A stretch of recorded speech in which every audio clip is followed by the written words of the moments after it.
Everyone and welcome back to the channel and the brand new video. Guys, what happens when the federal government turns off the money tap for one of the nation's most powerful academic institutions? Just think about it. Well, it just did. A jaw-dropping $2.2 billion in federal funding has been frozen. Yes, frozen by multiple federal agencies. In what's quickly escalating into one of the most heated battles between academia and the Washington in recent memory. The university at the center of this storm stands accused of more than just the budgetary missteps. According to the official statements, it's allegedly been reinforcing what officials call an entitlement mindset, while simultaneously violating the key civil rights laws meant to protect students and the faculty from discrimination and the bias. So it's no longer just about the funding. This is about the culture, politics, race, class, and who controls the narrative inside the America's elite institutions. So guys, welcome back to the channel. Today is April 16th and we are diving deep into a story that's making waves not just in the education sector but across political and social media landscapes. It's a story that touches on money, power, and a university's very soul, and what the federal government is willing to do when it believes those values have gone too far. The situation started brewing quietly, with rumors from officials in the Department of Education and Department of Justice. But it exploded into national headlines when the Treasury Department confirmed that it had frozen over $2.2 billion in federal funds intended for research, scholarships, and infrastructure development at a major US university, one that until now had received the massive public support for the decades. So, what was the accusation? That the university has created and perpetuated a toxic entitlement culture where select groups are favored in the admissions, hiring, program placement, often at the expense of the others. So, guys, according to a formal joint statement, the university is promoting exclusion in the name of equity, and in doing so, it is violating federal civil rights statutes.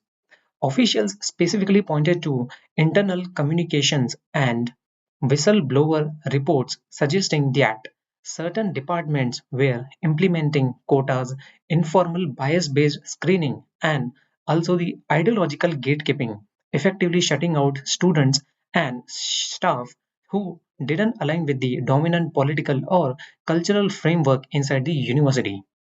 And that's not all. Federal investigators claim the university actively resisted compliance efforts, ignoring prior warnings, cancelling internal reviews, and even attempting to rewrite policy documents to appear compliant on paper while maintaining discriminatory practices behind the scenes. Now, let's be real. The $2.2 billion isn't just a slap on the wrist. That level of funding freeze can derail entire departments, that can pause grant driven research and cause the ripple effects through the staffing, admissions, and partnerships. For the students relying on the federal aid or working in research positions tied to that money, this freeze is life changing for them. But for the universities, this isn't just a financial crisis, it's an existential one because they have been legalized. In response, university officials issued a strongly worded denial, claiming the federal allegations are a politically motivated smear campaign orchestrated by a government bent on suppressing academic freedom.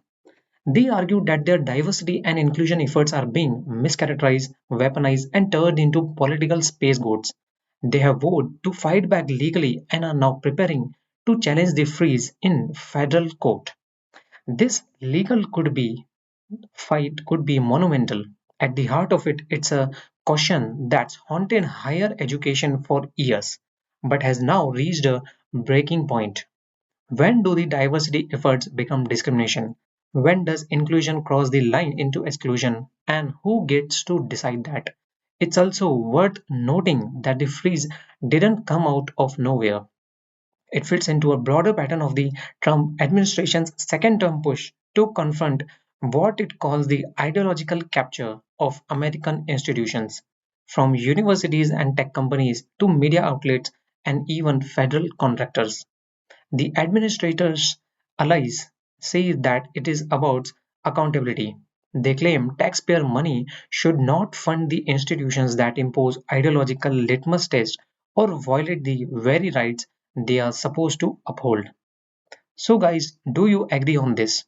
Critics, however, call it an authoritarian overreach, an attempt to intimidate and control the academic world by threatening their financial ruin. The public reaction has been just as divided. Some students and alumni have taken to social media to express the outrage, accusing the government of attacking free thought. Others, surprisingly, even from within the university, have come forward to say it's about the time. Anonymous student groups have also emerged, sharing experiences of bias, ideological silencing, and lack of viewpoint diversity on campus. So, guys, here we are, caught in the crossfire between cultural ideology and constitutional principle, between massive federal funding and the independence of a university that's now under more scrutiny than ever before. This isn't just about one university or one administration. This is about the future of American education. Can institutions uphold diversity and inclusion without crossing legal lines? Can the federal government impose ideological standards in exchange for public money? And most importantly, can we have a national conversation about fairness, bias, and excess that doesn't get involved in outreach? This $2.2 billion freeze could very well trigger a chain of events that leads to landmark legal rulings, congressional hearings, and long lasting changes in how universities operate and who ultimately holds them accountable. So, guys, we will be watching this story closely as it unfolds in courtrooms, classrooms, and the court of public opinion. If you found this breakdown informative, don't forget to like, comment, and subscribe to our channel for such more deep dives. I want to hear from you. Do you think the federal government is right to freeze the funds? Or is this a dangerous political move that could chill the academic freedom? Drop your, thought, drop your thoughts below. And until next time, stay sharp, stay informed, and stay engaged. And I will see you in the next video.